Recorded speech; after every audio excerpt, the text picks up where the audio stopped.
We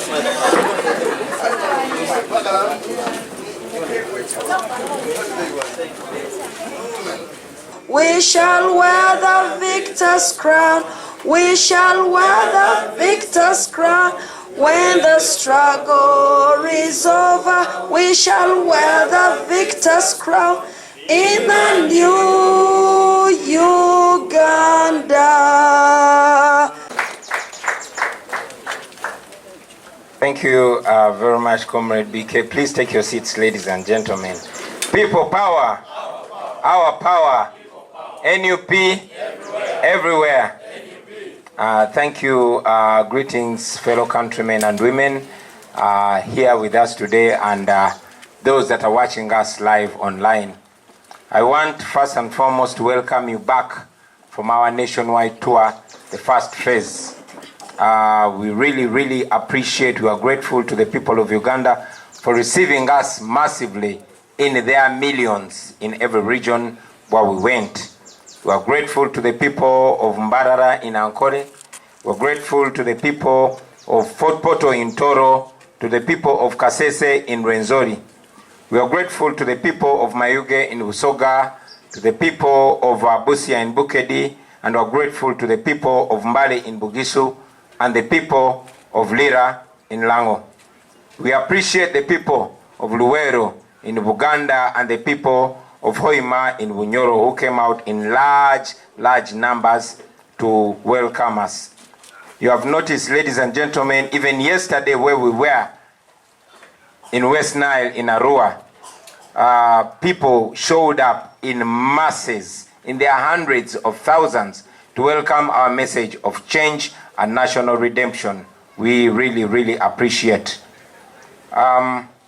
We appreciate the warm reception, and this is evidence that the entire country, regardless of region, they are tired of Museveni's military dictatorship, and they want change, and they want that change now. I want at this moment to assure all the we have not reached, I want to confirm to you that we shall reach your region in any way possible, and we shall reach you soon. We soon will make a program, and we shall make it public. Secondly, I want to respond to two letters that were received from police. The two letters were signed by Mr. Nwajira John, and then there was a police statement that was signed by Mr. Tumusime Kasigazi, the Deputy Inspector General of Police. In the first letter, dated 7 September, they purportedly asked us to hold our activities because I, Kyagunyi Ssentamu, was apparently a target of terrorists and they could not protect us, so they wanted us to hold our activities. They claimed that they had received intelligence information that my life was in danger. Of course, that is not surprising. My life has always been in danger, and the culprits have always been Museveni's regime. They tried to take my life in Arua on the 13th of August 2018. They tried to kill me during the presidential campaign, and yes, we revealed to the nation twice that we had information from reliable sources that they were targeting my life because they are scared. This is not surprising, because this is their historical modus operandi. This is what the NRA regime has been doing since their days when they were still rebels and therefore terrorists.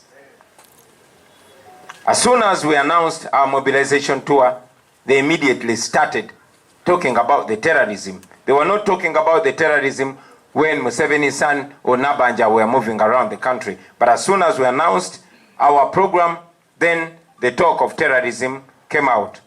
It is clear to everyone that they intended to create fear in the population in order to find reason to block us from proceeding with our programs, especially here in Kampala metropolitan region. You know they are very scared. Everyone knows their intention, but we constantly expose them. The second letter purportedly asked us to stop our activities, claiming that we haven't been abiding by the regulations. Now, first of all, when we wrote to the police, we just notified them. We never asked for permission from the police, because there's no law whatsoever that requires us to seek permission from the police. So we did not ask for permission from them. In his statement, Kasigazi purports to ban activities of an unofficial political party, which power he does not have. He does not have power to ban activities of a political party. You know? So I want to assure you that we will never, I repeat, we shall never obey any illegal and emotional orders.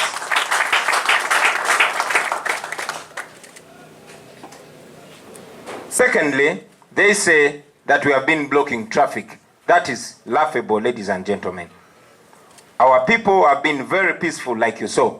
We have always ensured that road users use the road peacefully, and our activities have been giving freedom to everybody to drive. Our people have been peaceful, like we said, but interestingly and ironically, the people that have been blocking roads for hours now are calling us out for blocking roads. You have seen Museveni, his son, his daughters, and his hangers on blocking roads with impunity for hours, including here in the city center. Museveni himself blocks roads for hours with impunity. I mean, we have also seen Museveni's son blocking public roads here in Kampala just because he's celebrating his birthday.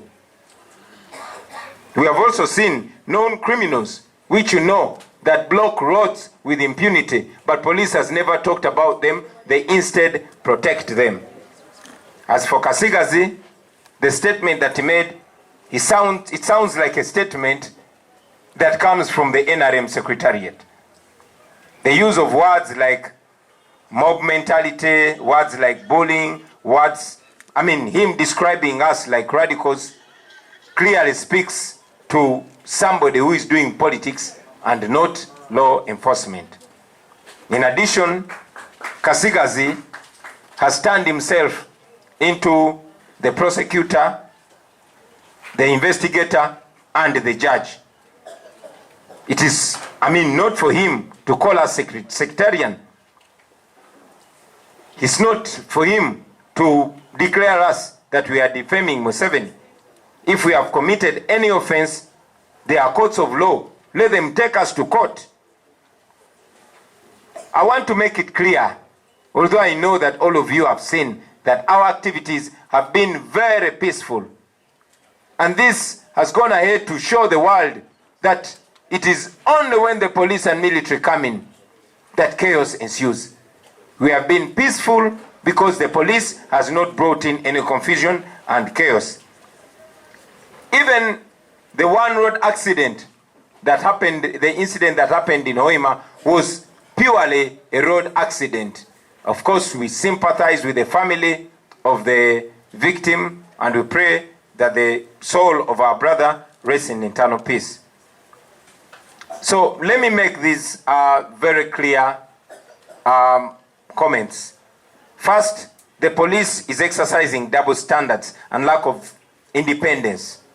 This is seen in their actions, and it only speaks of fear. They are scared because they know the truth. They know the people are tired of them, and they are clearly working for the regime and not for the people of Uganda. They started with the fake terror reports. When they failed, now they are bringing other excuses.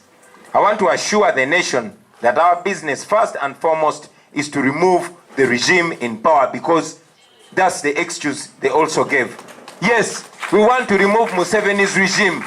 We don't pretend about it because it is illegitimate. It has violated every constitutional principle, and it's upon us to remove that regime. Article 3 of the Constitution empowers us to do what we have to do to restore our constitutional order. So we are within the Constitution. If you disagree with us, if you think we are breaking the law, we are ready to face the courts of law. I want to also reiterate that the police has no right to give any permission as indicated in their letter. We are only required to notify them And we continue to notify, we have notified them in the past, and we shall continue to notify them. We don't seek for your permission, Mr. Kasigazi, because you have no power to permit us. We have that right within the law, and we shall continue exercising it. I also want to reassert that the police is not a court. If they claim that we committed any offenses like defamation or promoted sectarianism, then let them go to court. We shall meet them in court. I want to remind the country and to debunk their tribal talk. You all have been seeing me live with my team. We have given the same message to every region in the country. The same message in Akole, the same message in Toro, the same message in Busoga, the same message in the north, and the same message here in Buganda. It's only when we came here in Buganda that they decided to brand us sectarian, but it's the same message that we have been giving. And you all notice that those who practice tribalism and sectarianism get very scared when we condemn tribalism and sectarianism. Museveni and his regime are the masters of tribalism and sectarianism. And this is an issue that they've intimidated every Ugandan not to talk about. Well, not Kyagunyi.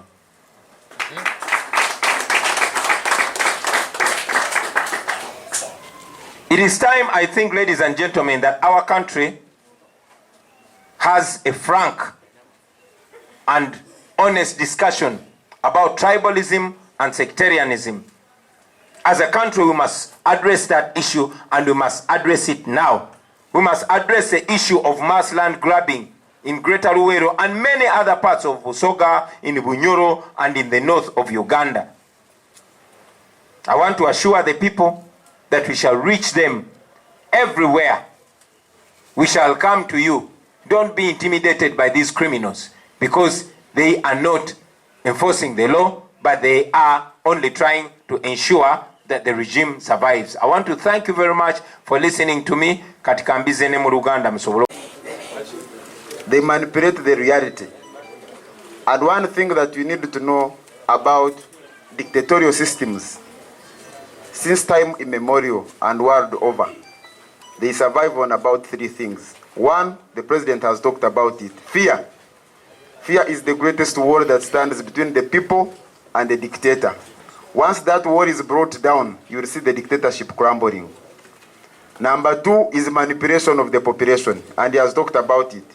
Number three is to deny people leadership, the oppressed. How do you deny people leadership? Compromise their leaders. The cases are very many. Discredit the leaders. When they have a credible leader like our president, call him a tribalist, call him sectarian, call him all sorts of things, so that the people can lose confidence. You see, one of the biggest challenges is that Museveni and his regime are trying to victimize the victims. They are trying to see those people who have been victimized and calling them the victims. It's a shame. So when you think about nepotism, you just go and see right from top and see the ministries, the departments of government, where relatives, friends, cronies are scattered. You know, we believe in merit. We believe that people should have positions in government based on merit, not based on blood, not based on relationships, not based on kin, etc., etc. So I want to quickly attempt a question from our friends there about liberation. I'm sure the president will elaborate more on it. But liberation, you know, our country is not liberated. And if you want to know that we are not liberated, you remember the media houses were beaten up when you went to the UN to deliver a petition. That is a sign that our country is not liberated. We are not liberated because we lose 10 trillion shillings every year in corruption, which money should be used to improve the lives of our people. We are not liberated because right now police can write a letter purporting to stop activities of a legitimate political party. That is a sign that we are not liberated. We are not liberated because our children are not able to go to school. In many parts we've been going to, you've been seeing children who drop out of school when they are very young because they cannot afford school fees.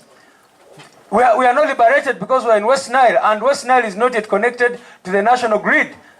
Every time they are suffering with power blackouts.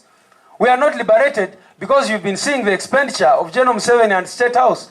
They are spending over 2.8 billion shillings, over 2.8 billion shillings a day, when people do not have food in many parts of this country. That means we are not liberated.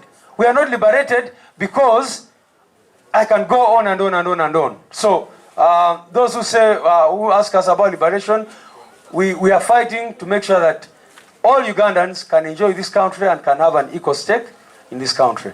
I thank you, and maybe now invite the President to respond to his questions.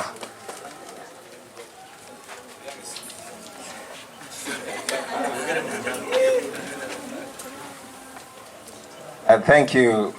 SG aganye okubiza mu Lunyankole. Oba nkiyite kyekyo naye sijja kuyomba.